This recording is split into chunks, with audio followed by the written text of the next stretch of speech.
Hai, gue David dan selamat datang di GGR Podcast.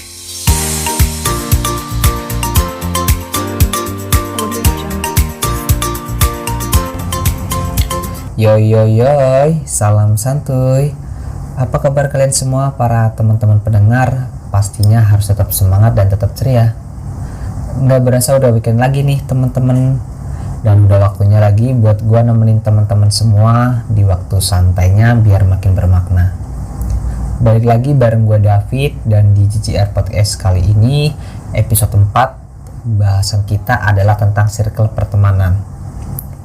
Sebuah pertemanan yang baik adalah suatu hal yang penting untuk kita miliki, suatu hal yang wajar dimiliki oleh semua orang, dan suatu hal juga yang perlu kita waspadai dalam kehidupan kita. Karena tanpa kita sadari dan sadar gak sadar, sebuah pertemanan mampu mengubah keseluruhan hidup kita.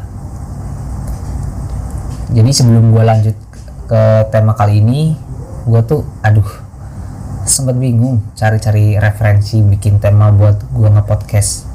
Dari gue bangun tidur, gosok gigi, terus mandi, kok masih belum nemu tema. Sampai akhirnya gue putusin buat ngebahas tema tentang circle pertemanan.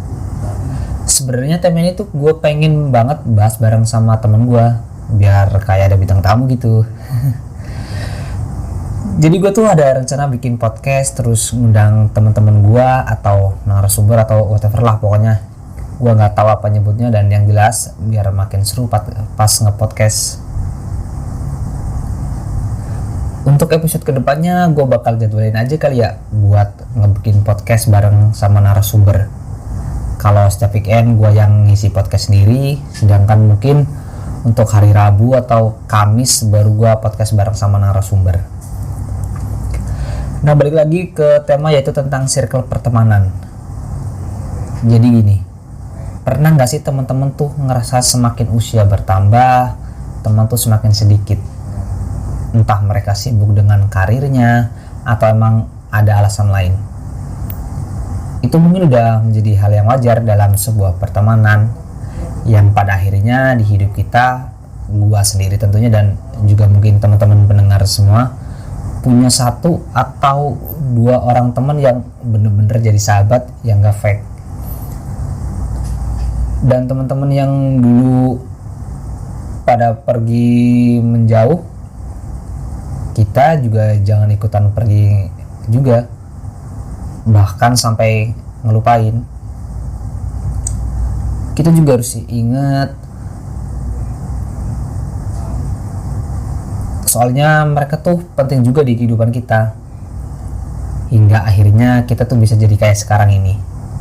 Contoh, kalian gak bakalan hobi main sepak bola kalau kalian tuh gak gabung sama circle yang suka juga main sepak bola. Terus juga kalian gak bakal suka otomotif kalau kalian tuh gak gabung juga sama di circle yang penyuka otomotif. Dan jujur, gue tuh bener-bener ngerasain perihal tema kali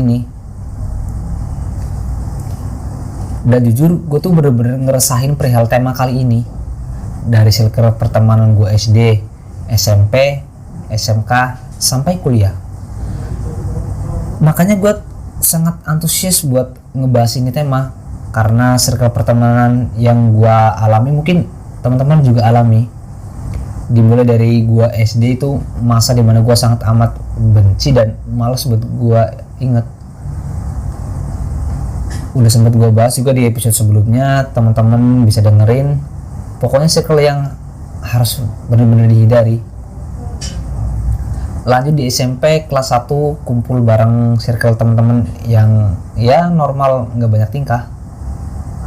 Dan lanjut di kelas 2, nah kalau di SMP kan siswa-siswinya tuh di mix. Dan barulah gue nemu circle yang menurut gue ini baru yang namanya tuh pertemanan. Maksudnya tuh kayak kita tuh sama-sama saling menguntungkan dan gak ada yang dirugiin. Kalau ada yang kesusahan pasti langsung ditolongin. Ya pokoknya gitu deh. Berlanjut lagi di kelas 3 SMP, ya balik lagi ke circle yang awal kayak kelas 1. Ya normal, gak banyak tingkah. Naik tingkat lagi di SMK, baru ngerasain lagi circle pertemanan yang sempat gue rasain di kelas 2 SMP. Teman-teman yang kompak, solid, baik, dan ya pokoknya kayak gitulah. Dari awal ospek, terus kunjungan industri, lanjut ujian, bahkan sampai boleh main sampai malam dan nginep. Banyak kejadian-kejadian seru masa itu dari kelas 1 sampai kelas 3 bahkan sampai lulus. Pokoknya masa-masa dan kisah-kisah itu tuh nggak bakalan sama sekali gue lupain. Lanjut lagi masuk kuliah yang harus menyelesaikan dari awal lagi, menemukan circle pertemanan yang baru dan cocok. Berawal dari gue tuh mencoba jadi mahasiswa yang normal kayak mahasiswa pada umumnya, yang bisa dibilang tuh mahasiswa kupu-kupu, kuliah pulang, sampai titik dimana pada semester 3 atau 4 gitu, dan sampai seterusnya barulah kayak gue tuh dapat temen yang satu circle sama gue dan satu frekuensi. Maksudnya gini, lu pernah gak sih punya temen yang tanpa lu ngomong, cuma lihat-lihatan tuh udah paham apa yang kita maksud, dan kita pengen ya kayak semacam punya kode sendiri.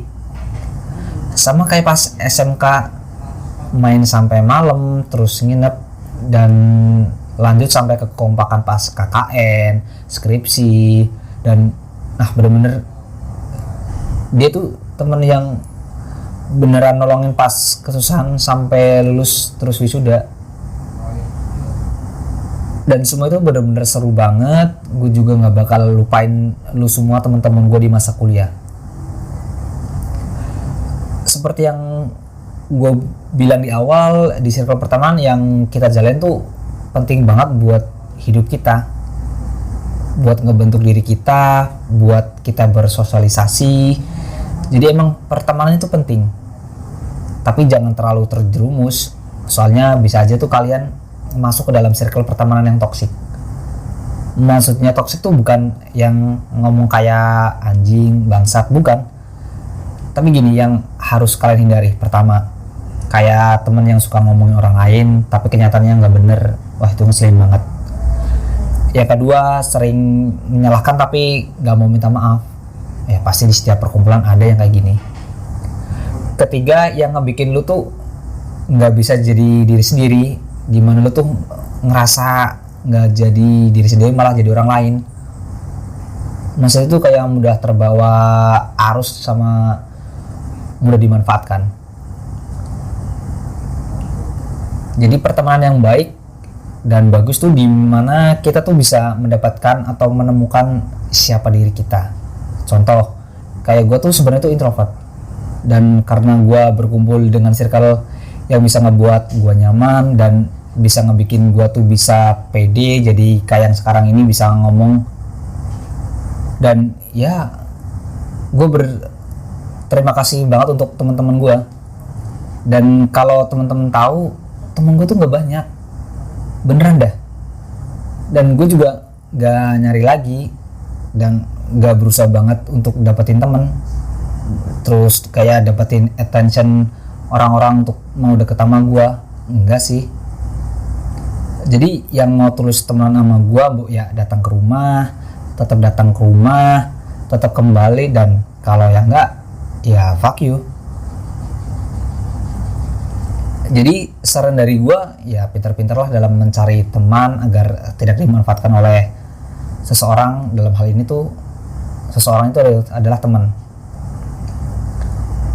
Dan sekarang waktunya jawabin pertanyaan yang udah sempat gue share di Instagram.